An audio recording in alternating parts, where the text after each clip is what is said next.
They tried it. They tried it last night. Oh my God, I had the car parked and somebody walked up and tried the handle. Not one person, but two.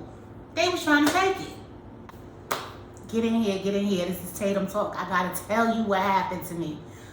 Remember like 2 videos ago, I said it was a challenge for Uber Eats.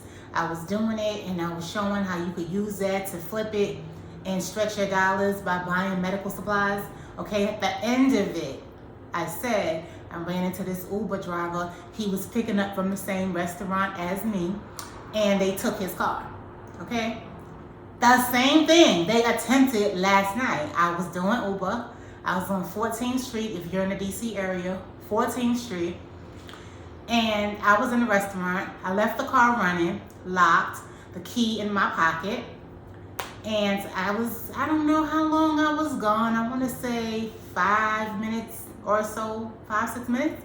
Came out, 2 men.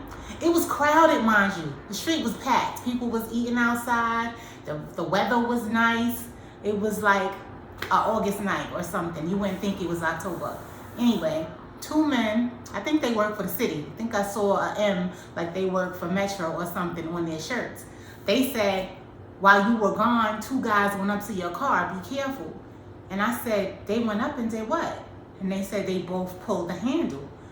And I was like, oh, they tried it. Okay, I know what's going on here. But granted, I shouldn't leave the car running, being that I do know what's going on here.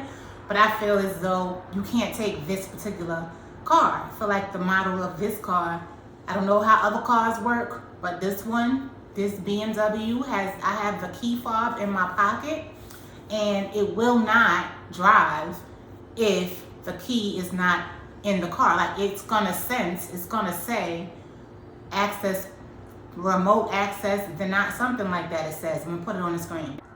10 minutes later, I saw a cop. So I asked him, hey, are y'all aware of what's going on with them taking cars? He said, sure, we know about it. And I said, oh, this just almost happened to me 10 minutes ago. He said, did you get a description? I said, no, I didn't even see them. Someone told me that it happened after I came back to the car. He said, did you leave it running? And I said, yeah, I did, but it was locked. He said, whatever you do, don't leave it running. So this is even if you don't drive in the DC area, this is for everybody, anybody that sees this video, because this is happening not just here. When I Googled it the next day, it was happening everywhere. And it's been a rampant rise after the pandemic. So I don't know what's going on. They think that they are using the cars for to commit other crimes and also chop shop for the parts. Here's an article. This happened to be in Cleveland. So this woman said there's red flags here you should pay attention to. She picked up a passenger named NBA. She pulled up 2 men wearing a hoodie. The other one they both had on face masks. Then she said one of them insisted on sitting in the front seat. Now, this is against Lyft's pandemic rules. That was a red flag.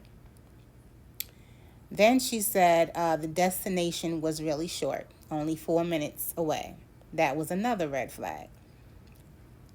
Now, the last thing that happened was the ride ended up at a sports arena that was closed. She got assaulted.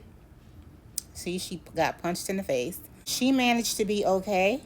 You know, the one in the back seat really grabbed her around her neck, and the one in the front seat punched her in the face. But she had a gun. As soon as she was able to reach for the gun, she shot it off and they ran away.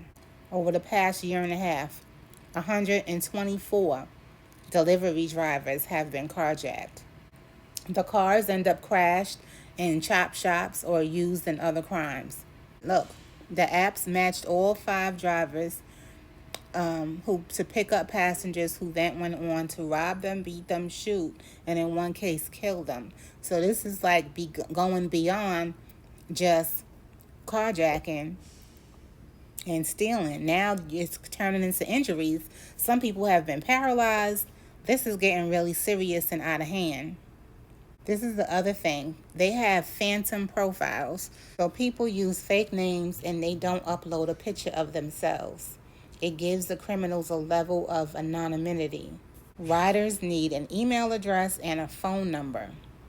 Both of these things can be spoofed through a fake email account and a free SMS service or a burner phone.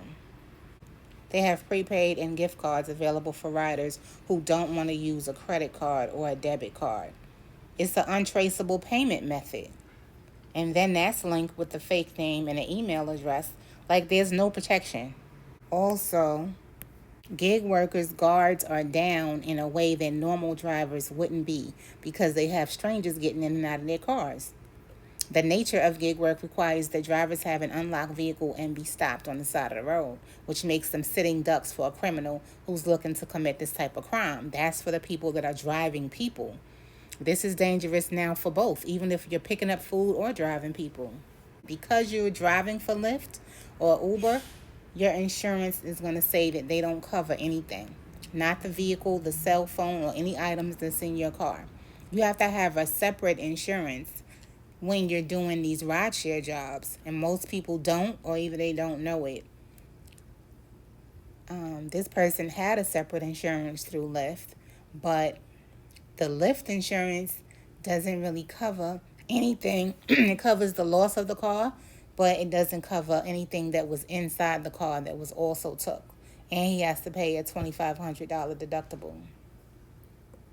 You just need to beware. Like, this is a PSA for people that use rideshare cars. It's for the drivers. It's for the people that pick up Lyft and Uber that drive people, and it's also for delivery, for Uber Eats, Doordash, for any of those things, because the behavior that we have where we're going from restaurant to a residential place to a restaurant to a residential place, you know what I mean? They're looking for this behavior of you jumping out the car, and you could be gone for just a few minutes, and that's really just enough time, all it takes for them to jump in and speed away. New at 11, an Uber Eats driver dragged while trying to chase down the man who stole her car. She only had her back turned for a moment as she made a delivery, but the crook was quick. Now, I have a tracking device as well as a kill switch. Like I said, they wasn't going to even get that far anyway due to the remote not being in the car. But should they have gotten anywhere, 15 minutes probably would have been all it would have took for me to be able to retrieve the car. But other people, I don't know. I'm going to leave the link below so that if you want to get a tracking device, I paid one time, like $200, and I don't pay monthly. It's just like a one-time fee.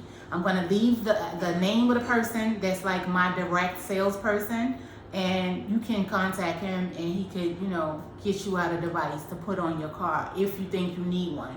But this is horrible. People are getting hurt.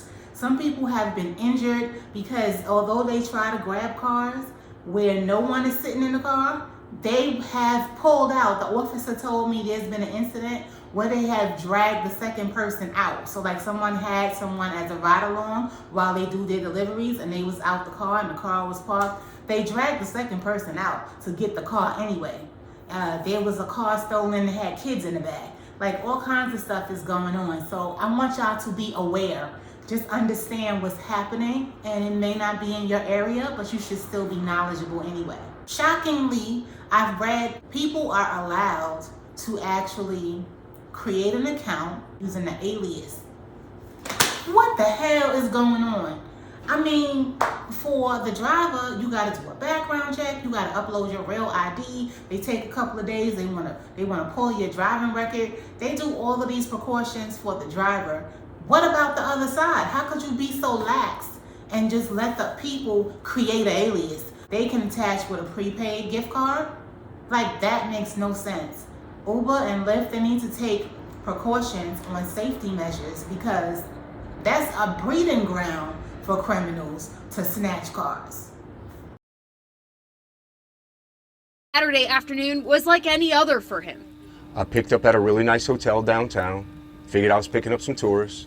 He says the group of around 6 people claimed they were going to an Airbnb in New Orleans East and had him drop off one of the other passengers and her child before stopping on LaFawn Drive for the rest of them. So when I got out to go help them with the bags out the back of the trunk, turned around, they took off in the car.